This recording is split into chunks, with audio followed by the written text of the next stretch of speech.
السلام علیکم، آپ دیکھ رہے ہیں نیوز ون، میں ہوں آپ کے ساتھ شیرین ذوالفقار۔ ہیڈ لائنز اپنے جانب بلٹن کا آغاز کریں گے۔ اسلام آباد کی مقامی عدالت نے پی ٹی آئی رہنما شہباز گل کو 2 روزہ جسمانی ریمانڈ پر پولیس کے حوالے کر دیا ہے۔ شہباز گل کہتے ہیں ادارے ہماری جان ہے، کبھی ان کے خلاف بات نہیں کی، میرا بیان ایک محب وطن پاکستانی کا بیان ہے۔ عمر بڑھنی کی رپورٹ۔ تھانہ کوسار پولیس پی ٹی آئی رہنما شہباز گل کو لے کر مقامی عدالت پہنچی، ہاتھوں میں ہتھکڑیاں لگائی گئیں۔ صحافیوں کی جانب سے سوال پر بولے ادارے ہماری جان ہے، کبھی ان کے خلاف بات نہیں کی۔ گل صاحب، اداروں کے خلاف جو باتیں آپ نے کی ہیں، کوئی پارٹی پالیسی تھی یہ کیا؟ ادارے ہماری جان ہے۔ شہباز گل کو ڈیوٹی مجسٹریٹ ویسٹ عمر شبیر کی عدالت میں پیش کیا گیا۔ صحافیوں کو کمرہ عدالت میں داخلے سے روک دیا گیا۔ عدالت میں پولیس نے شہباز گل کے 14 روزہ جسمانی ریمانڈ کی استدعا کی، جس پر شہباز گل کے وکیل فیصل چودھری نے مخالفت کی۔ عدالت نے شہباز گل کا 2 روزہ جسمانی ریمانڈ منظور کرتے ہوئے جمعے کو پیش کرنے کا حکم دیا۔ فون ان کے لے لیں، ہمارا جو ابڈکشن کی اپلیکیشن ہے وہ تھانہ بنی گالہ میں ہے، اس کو کوئی ریسیو کرنے کو تیار نہیں ہے، جو جس طرح سے بروٹیلٹی ہوئی ہے۔ لیکن جو بھی قانون، ہم نے ان کو کہا کہ آپ جوڈیشل بھیجیں تاکہ پھر ہم قانون کے مطابق فردر کروائیں۔ شہباز گل پر ضلع انتظامیہ کی مدعیت میں تھانہ کوسار میں مقدمہ درج ہے، جس میں بغاوت اور اداروں کے خلاف اکسانے کی دفعات شامل کی گئی ہیں۔ پولیس نے شہباز گل کو منگل کو بنی گالہ سے گرفتار کیا تھا۔ شہباز گل اور ڈرائیور پر پولیس تشدد کا دعویٰ جھوٹ نکلا۔ نیوز ون کو شہباز گل کی گرفتاری کے وقت کی سی سی ٹی وی فوٹیج میں دیکھا جا سکتا ہے کہ شہباز گل کو ذاتی گاڑی سے نکال کر پولیس نے اپنی گاڑی میں بٹھایا۔ فوٹیج کے مطابق دوران حراست شہباز گل پر کسی قسم کا کوئی تشدد یا زبردستی نہیں کی گئی۔ فوٹیج کے مطابق پولیس اہلکاروں نے شہباز گل کے ڈرائیور پر بھی تشدد نہیں کیا۔ عمر برنی، نیوز ون، اسلام آباد۔ Chairman P T I Imran Khan کے چیف سٹاف آفیسر شہباز گل کے خلاف بغاوت کے معاملے میں پولیس کی 6 رکنی تحقیقاتی ٹیم تشکیل دے دی گئی ہے۔ آگاہ کریں آپ کو، وزارت داخلہ کی ہدایت پر تشکیل دی گئی ٹیم کی سربراہی ایس ایس پی انویسٹیگیشن کریں گے۔ ذرائع کے مطابق S P city, D S P, S H O تھانہ کو حصہ تحقیقاتی ٹیم کا حصہ ہوں گے۔ تحقیقاتی ٹیم براہ راست ڈی آئی جی آپریشن کو رپورٹ کرے گی۔ تحریک انصاف نے الیکشن کمیشن کا ممنوعہ فنڈنگ کیس کا فیصلہ اسلام آباد ہائی کورٹ میں چیلنج کر دیا ہے۔ پی ٹی آئی کے additional secretary general Omar Ayub نے الیکشن کمیشن کے خلاف درخواست دائر کر دی ہے۔ ممنوعہ فنڈنگ کیس میں الیکشن کمیشن کی کارروائی اور شو کاز نوٹس کالعدم قرار دیا جائے۔ ممنوعہ فنڈنگ کیس میں الیکشن کمیشن کا 2 اگست کا فیصلہ بھی کالعدم قرار دیا جائے۔ درخواست میں استدعا کی گئی ہے۔ تحریک انصاف کی درخواست میں الیکشن کمیشن کو فریق بنایا گیا ہے۔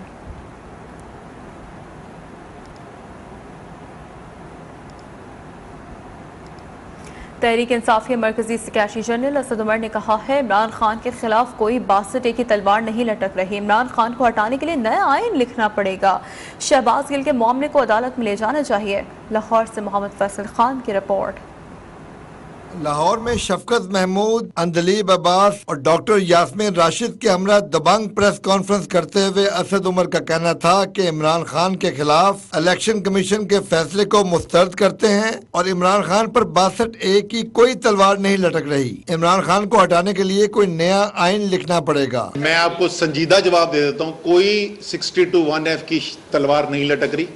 خواہش ضرور ہے، بڑی شدید خواہش ہے، کوئی قانون میں گنجائش ہے ہی نہیں۔ اور یہ جو لوگ بولتے ہیں نا ٹیکنیکل ناک آؤٹ، کوئی ٹیکنیکل ناک آؤٹ کی بھی گنجائش نہیں ہے۔ آپ کو کوئی نیا آئین لکھنا پڑے گا اس وقت عمران خان کو ناک آؤٹ کرنے کے لیے۔ اسد عمر نے شہباز گل کی گرفتاری کی مذمت کرتے ہوئے کہا کہ شہباز گل نے بات اگر ٹھیک نہیں کی تو عدالت بلا کر پوچھ لیں۔ حکومت کی آخری بھرپراہٹ کامیاب نہیں ہوگی۔ وفاقی حکومت تختے لاہور چھن جانے کے بعد بوکھلاہٹ کا شکار ہے۔ شہباز گل صاحب انہوں نے بات کی، آپ کو اس سے ہو سکتا ہے کہ اتفاق نہ ہو کہ انہوں نے جو بات کی وہ ٹھیک بات نہیں تھی۔ قانون واضح ہے، قانون کا طریقہ کار ہے، آپ جائیں مجسٹریٹ کے ساتھ ایف آئی آر لیں اور بلائیں، ان کے سامنے مقدمہ بنائیں، ان سے سوال پوچھیں کہ آپ نے کیوں کہا۔ یہ جو آخری وہ ہوتی ہے نا پھڑپڑاہٹ، یہ وہ نظر آ رہی ہے ہمیں، اور یہ انشاءاللہ تعالیٰ کامیاب نہیں ہوں گے۔ پنجاب کا اقتدار چھینا واپس پنجاب کے عوام نے، یہ اس کے بعد سے جو ہے وہ کھلبلی مچی ہوئی ہے، بوکھلاہٹ ہے، ان کو سمجھ نہیں آ رہی کہ کس طریقے سے اس کو روکا جائے۔ ان کا مزید کہنا تھا کہ عارف نقوی کے پاس پیسہ ان کا ہی نہیں دیگر لوگوں کا بھی ہے۔ 13 اگست کو لاہور میں جلسہ ضرور ہوگا، اسے کوئی روک نہیں سکتا۔ کیمرہ مین شاہد بشیر کے ساتھ محمد فیصل خان، نیوز ون لاہور۔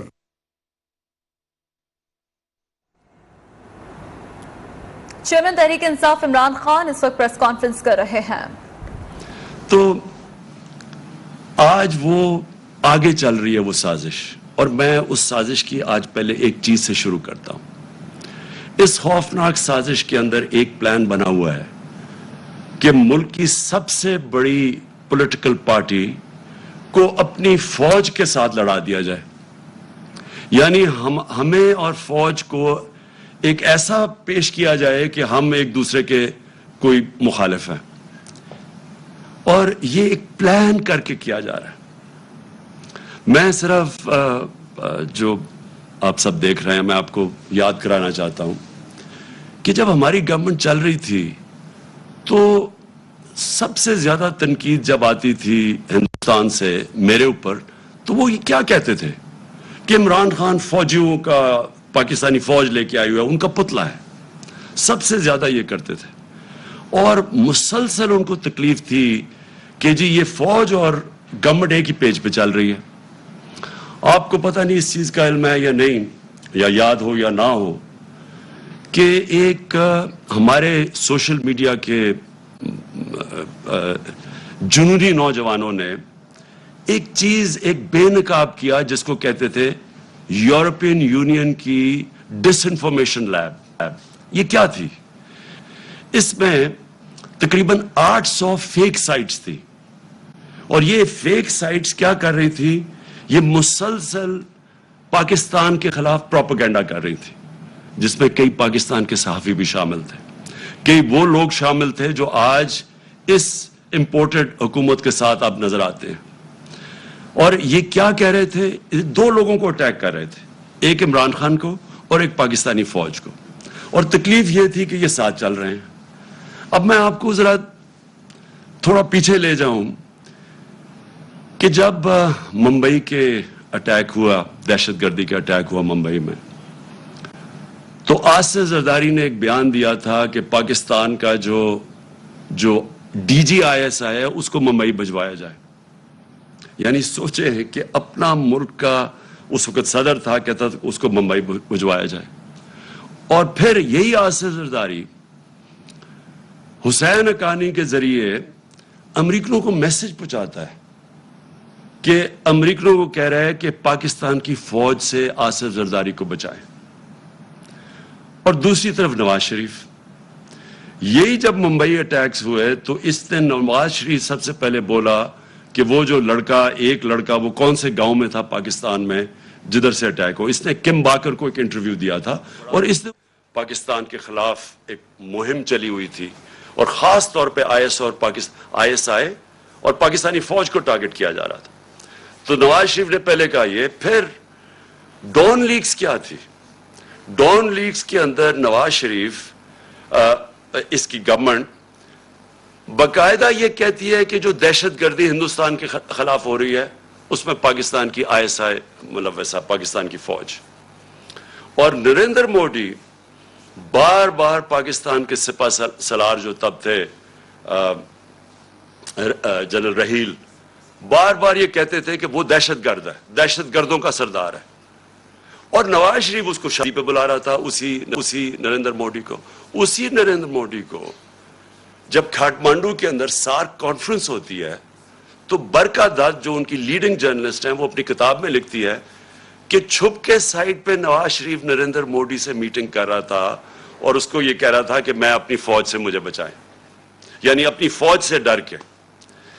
اب یہ وہ لوگ ہیں جو آج ہمیں کہہ رہے ہیں کہ ہم جناب غدار ہیں.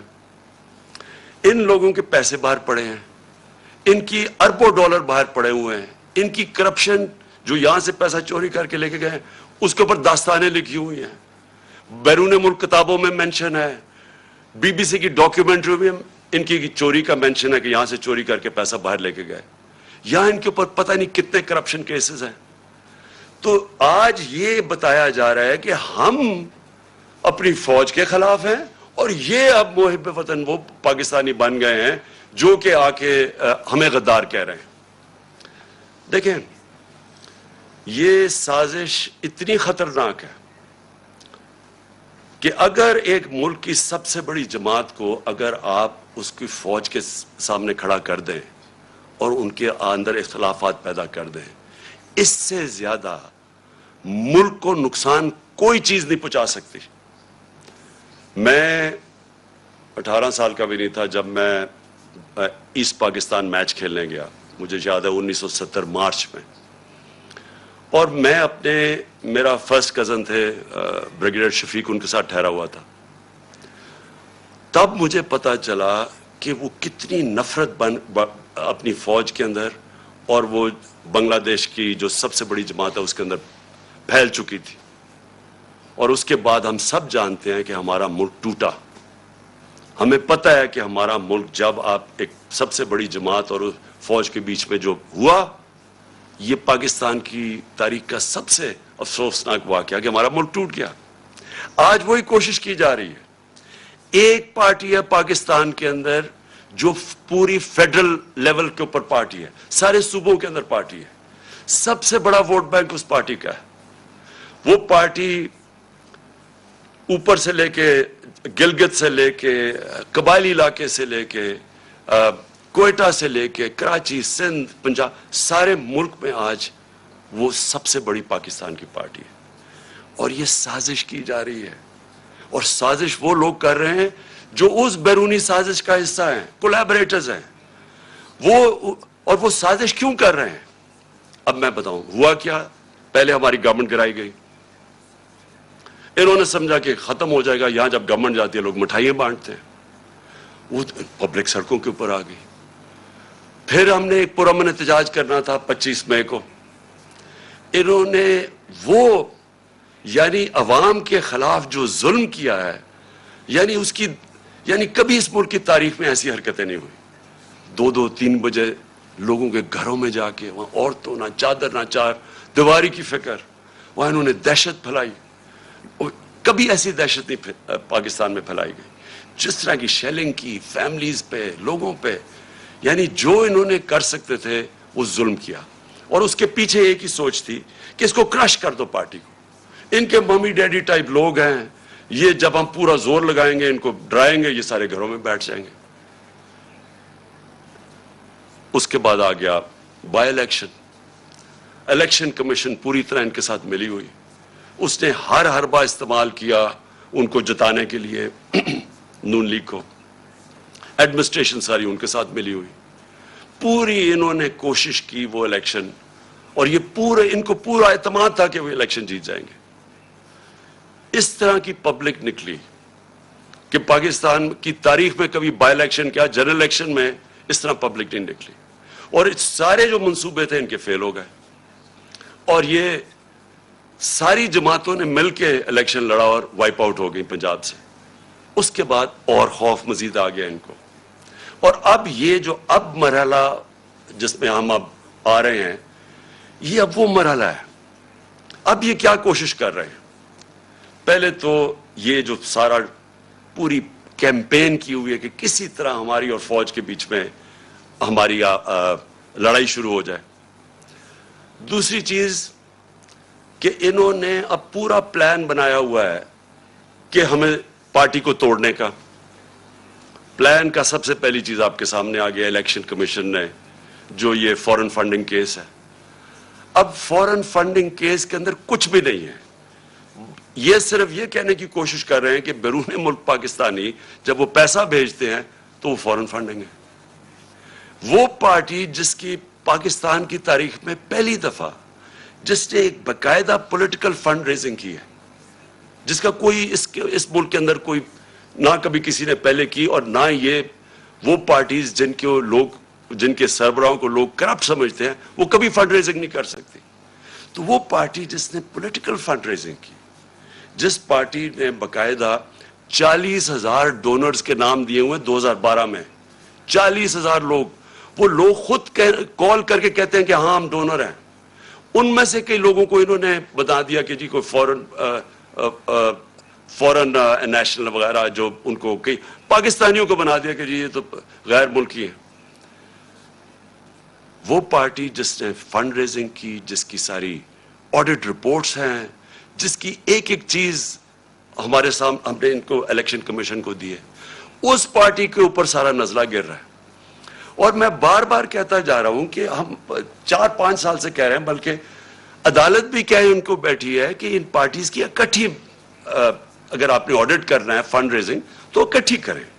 میں صرف اس لیے کہہ رہا تھا, میں کیوں چاہتا ہوں کہ اکٹھی ہو, کیونکہ مجھے پتا ہے ہم نے کیسا پیسہ اکٹھا کیا ہے. مجھے پتا ہے کہ ہم نے ایک کیونکہ لوگوں نے ہمیں پیسے دیے ہوئے تھے, ہم نے اپنی ساری آڈٹ رپورٹس, پوری ہماری بکس تیار ہے. مجھے اتنا بھی پتا ہے کہ ان دو پارٹیز کے پاس کچھ بھی نہیں ہے, نہ ان کے پاس کسی نے ان کو پیسے دیے آج تک, نہ کوئی پیسے دے گا ان کو, نہ ان کے پاس کوئی آڈٹ رپورٹس ہے, نہ ان کے پاس کوئی بکس ہیں, نہ ان کے پاس کوئی ڈونر بیس ہے. یعنی کدھر سے پیسہ آیا ان کے پاس؟ یہی الیکشن کمیشن عدالت کے آرڈر کے باوجود انہوں نے صرف تحریک انصاف کو کٹہرے میں کھڑا کیا ہوا اور اتنی جھوٹی رپورٹ بنائی ہے, ایسی ایسی چیزیں اس رپورٹ میں لکھی ہیں جو جس دن میں چیلنج کرتا ہوں, جس دن اس کے اوپر صحیح معنی میں عدالت کے اندر یہ تفتیش ہوگی, میں یہ چیلنج کرتا ہوں کہ پاکستان میں یہ ثابت ہوگا کہ ایک پارٹی نے اس ملک کے اندر صحیح معنی میں پیسے اکٹھے کیے ہیں جو پولیٹیکل فنڈ ریزنگ ہوتی ہے. اور الیکشن کمیشن ان کے ساتھ مل کے کیا کوشش کر رہی ہے, وہ اس پارٹی کو جس نے سارے ایک ریکارڈز کر کے اور ساری پولیٹیکل فنڈ ریزنگ جو ہوتی ہے ساری دنیا میں وہ کی ہے, اس کو کوشش کر رہے ہیں بین کرنے کی. اس سازش کا حصہ, یہ وہی سازش کا حصہ ہے کہ کسی طرح, کیونکہ اب ان کو یہ آپ ہرا نہیں سکتے, الیکشن آئیں گے تو یہ جیت جائے گی, تو اس کو آپ ٹیکنیکلی ناک آؤٹ کرو. تو ایک وہ انہوں نے عارف نقوی کا نام لے لیا. 2012 میں صرف اپنی قوم کو بتانا چاہتا ہوں کہ پاکستان کا جو رائزنگ سٹار تھا, جو اس ملک میں سب سے تیزی سے انٹرنیشنل سین کے اوپر جو فائنانس کے تیزی سے اوپر جا رہا تھا, اس کا نام عارف نقوی تھا. اس نے کراچی الیکٹرک, ہم نے نہیں اس کو کراچی الیکٹرک کی پرائیویٹائزیشن کی, وہ ان دو پارٹیز کے دور میں وہ اس کو کراچی الیکٹرک کی اس کو دی گئی تھی پرائیویٹائزیشن میں, اور اس کی بل گیٹس اس کو پیسے اس کو انویسٹ کر رہا ہے اس کے فنڈ کے اندر, وہ پرنس چارلز کی چیریٹی کو پیسے دے رہا ہے. اور یہ الیکشن کمیشن کہہ رہی ہے ہم 2012 کی بات کر, کہتی تھی 2018 میں وہ فراڈ اس کے اوپر چارجز لگے. یعنی اس لیول پہ انہوں نے جا کے کوشش کی ہے کہ کسی طرح ہمیں ڈسکریڈٹ کرے, اور میرا نام لے دیا کہ جی اس نے سرٹیفکیٹ دیا ہوا ہے اور وہ اس نے کنسیل کیا اکاؤنٹس. میں آج آپ کو پھر سے کہہ دوں کہ سرٹیفکیٹ دینا ہمیشہ جب آپ سرٹیفائی کرتے ہیں وہ ایک پروسیس سے آپ کے پاس پہنچتی ہے. میں یہ نہیں, میں بکس نہیں پڑھ کے سرٹیفائی کرتا, وہ پہلے شروع ہوتا ہے نیچے سے, ہماری فائنانس ڈپارٹمنٹ کرتی ہے, وہ پھر بیٹھتی ہے آڈیٹرز کے ساتھ, ان کے ساتھ کتابیں ریکنسائل کرتی ہے, وہ پھر جاتی ہے پارٹی کی مینجمنٹ کمیٹی میں, وہ مینجمنٹ کمیٹی جب کلیئر کرتی ہے تو وہ میرے پاس آتی ہے, تو میں دستخط ان کے کہنے پہ کہتا ہوں to the best of my ability. میں سرٹیفائی, میں نے وہ کتابیں نہیں دیکھی ہوتی, جبکہ میں اپنے جو اثاثے ڈکلیئر کرتا ہوں تو وہ میں ایفیڈیوٹ دیتا ہوں کیونکہ میں دیکھ کے کرتا ہوں. تو اس کے اوپر یہ کوشش کر رہے ہیں ڈسکوالیفائی کرنے کی. ایک یہ ان کا طریقہ ہے. دوسرا یہ توشہ خانہ کیس ہے. میں پھر اپنی قوم کے سامنے ایک اور چیز کہتا ہوں, ساروں کا جو اس ملک کے پرائم منسٹرز اور پریزیڈنٹ بنے ہیں, جو اس ملک کے اندر بڑے بڑے عہدوں پہ رہے ہیں, سب کو تحفے ملتے ہیں, آرمی چیف کو ملتے ہیں, سب کو ملتے ہیں. ساروں کو انویسٹیگیٹ کریں کہ کیا لیگلی جو بھی انہوں نے کام کیا ہے قانون کے دائرے میں کیا ہے یا کوئی چیز غیر قانونی کی ہے. میں آج پھر آپ کو کہتا ہوں, جس دن یہ ہوگا ساری چیزیں میں نے قانون کے بیچ میں کی ہیں, اور مجھے پتا ہے کہ کن کو انہوں نے قانون کے دائرے میں نہیں رہ کے کی. آصف زرداری نے 3 گاڑیاں لی ہیں وہاں سے توشہ خانہ سے, جو کہ آپ نہیں لے سکتے. مجھے بھی ایک گاڑی ملی تھی, آپ گاڑی توشہ خانہ سے نہیں نکال سکتے. آصف زرداری نے 3 مہنگی گاڑیاں اور نواز شریف نے 1 لی ہے, اور یہ بالکل غیر قانونی ہے. تو میں یہ چاہتا ہوں کہ اس کے اوپر بھی آئے.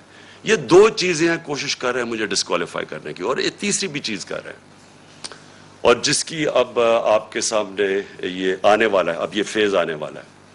اب ان کی کوشش یہ ہے کہ کسی طرح عمران خان کی کردار کشی کی جائے, کیونکہ ایک طریقہ پارٹی کو ختم کرنے کا یا پارٹی کو ڈسکوالیفائی کرو وہ مشکل ہے, دوسرا ہے کہ عمران خان کے اوپر کردار کشی کرو اور کسی نہ کسی طرح پھنساؤ کسی کیس میں. اور کردار کشی کے لیے